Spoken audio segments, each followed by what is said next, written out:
জাঙ্গিয়া কিনতে যায়, ছেলের বয়স কত 22, মাল কথা বলতে পারে না। আর আজকে দিনে ধরে স্মার্ট ভ্যালুর একটা বাচ্চা বাচ্চা ছেলে পড়াশোনা কম জানে, বেশি জানে না। এই যে গৌর কি পড়াশোনা 12 ক্লাস, এই অল্প বয়সে দাঁড়িয়ে স্মার্ট ভ্যালুর একটা ইয়াং অল্প বয়সে পড়াশোনা কম জানা ছেলে মেয়ে একটা স্টেজে দাঁড়িয়ে হাজারটা মানুষের সামনে কথা বলে বেরিয়ে যায় পুরো কনফিডেন্সের সঙ্গে।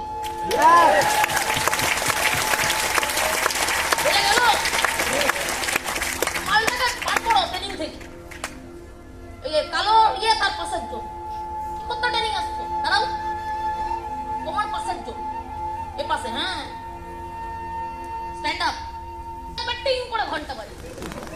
এখন এটাই ভাবছি, আমরাও তো গেছি লাইফে কলেজ, আমরাও ভেবেছিলাম ঘন্টার এখনো বাজেনি, মন্দিরে গিয়ে ঘন্টা বাজাচ্ছে। ভগবান কিছু সাকসেস মাকসেস দাও, মন্দিরে গিয়ে ঘন্টা বাজাচ্ছে।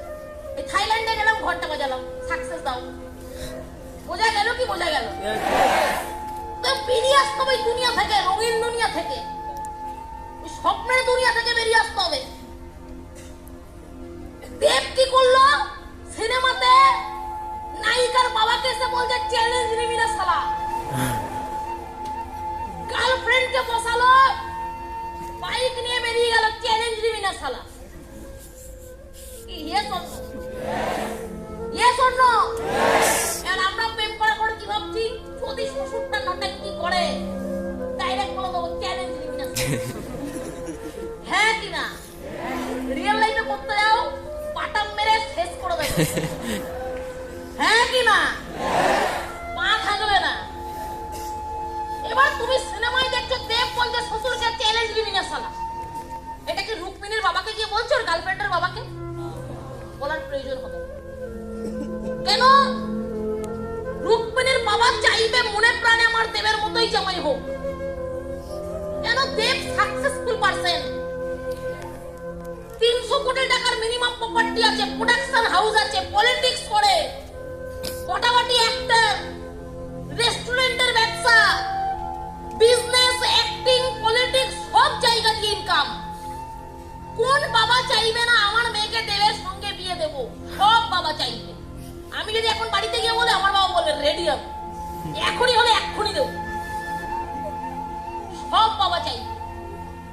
তাহলে কোশ্চেন ইজ দ্যাট আমরা দেবের সিনেমা দেখে নিজেকে ওই সিনেমার দেব ভাবছি, তো দেব রিয়েল লাইফে কি সিনেমার মতো করেই লাইফে চলছে?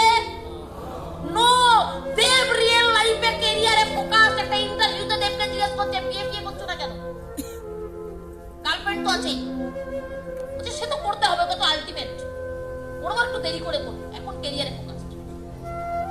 35 বছর বয়স হয়ে গেছে, এখনো নাকি ক্যারিয়ারে ফোকাস, এখনো বিয়ে করার নাম ধ্যান নেই। করবে বলছে এখন ক্যারিয়ারে ফোকাস, আর একটু বাদে করবো। সবাই করছে করুক, ওটা তো করতে হবেই, করবো দেরি। এটা হলো রিয়েল লাইফ, এটা হলো রিয়েল লাইফ। তাহলে রিয়েল লাইফ আর রিয়েল লাইফের মধ্যে দুটো ডিফারেন্স আছে। রিয়েল লাইফ কি? তোমাকে যেটা দেখাতে চাইছে ডিরেক্টর, তুমি সেটাই দেখবে। আর রিয়েল লাইফ মানে কি? যেটা বাস্তবে তোমার লাইফে তুমি ঘটাচ্ছ তোমার কর্ম দ্বারা, ওটাই তোমার ফিউচার তৈরি হবে। যেটা নিয়ে কাজ করতে সে সেই সাবজেক্ট আগে নিয়েছে, ইউজ করেছে, শিখেছে, তারপর মানুষ। ক্লিয়ার না? ক্লিয়ার? 100% এই সাবজেক্টটাকে নিয়ে আপনার প্রাউডের ব্যাপার আছে, এখানকার মানুষদেরকে নিয়ে প্রাউডের ব্যাপার আছে। আজকালকার দেশের পলিটিশিয়ান যখন বক্তৃতা দেয় দেখবেন ভোটের আগে, আমি কোন সিলেক্টেড পার্টির কথা বলছি না, বাট সব পলিটিশিয়ানদের একই রকমের ডায়লগ। রাস্তা হবে, স্কুল হবে, হসপিটাল হবে। কালকে একটা মেয়ে দেখছিলাম, গলা চিৎকার করে করে বলছে এই যে আপনি এই বলছেন সেই বলছেন, আপনি কি দেশের এত মানুষকে চাকরি দিতে পারলেন? লক্ষ্মীর ভান্ডার তো দিলেন। লক্ষ্মীর ভান্ডার আপনার বাড়িতে আসবে, ছেলের ইনকাম কি আসবে? একটা মেয়ে গলা ফাটিয়ে বলছে, সে অন্য পার্টি। যেই পার্টির ব্যাপারে গলা ফাটিয়ে বলুক, কোন পার্টি আসলে কি চাকরি দিতে পারবে? পারবে না। দ্য সিম্পল ফ্যাক্ট, যেই পার্টি ক্ষমতায় থাকে সে যদি চাকরি দেয় তার রেপুটেশন বাড়বে। সে কেন দেবে? তার ইচ্ছা 100% দেবে। দিচ্ছে না মানে তার মানে দেবার জায়গা নেই, তাই দিচ্ছে না। সে নিজে যেচে তার রেপুটেশন খারাপ করবে না।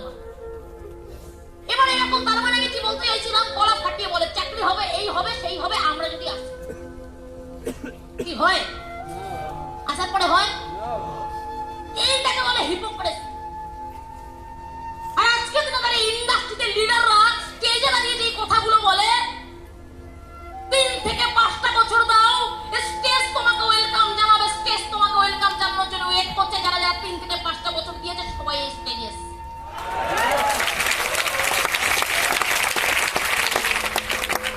এই কথাগুলোর মধ্যে কোনো দুধে জল মেশানো নেই, কারণ এখানে স্টেজে দাঁড়িয়ে যে মানুষগুলোকে আমরা দেখতে পাই, কেউ বলছে 3, কেউ বলছে 5, কেউ বলছে তার বেশি। যেই সময়টা তারা কাটিয়েছে বলে তারা এখানে আসতে পেরেছে। Yes or no? বোঝা গেল কি বোঝা গেল না? তাহলে কোশ্চেন, আপনি এখানকার মানুষদেরকে বিলিভ করবেন না, যাকে বিলিভ করবেন আপনার ব্যাপার। কিন্তু পৃথিবীতে কোনো সাবজেক্ট থেকে যদি লাইফে বড় জায়গায় যেতে হয়, বিলিভ ছাড়া, বিশ্বাস ছাড়া সাবজেক্ট থেকে আপনি লাইফে বড় জায়গায় যেতে পারবেন না। ক্লিয়ার না? ক্লিয়ার না?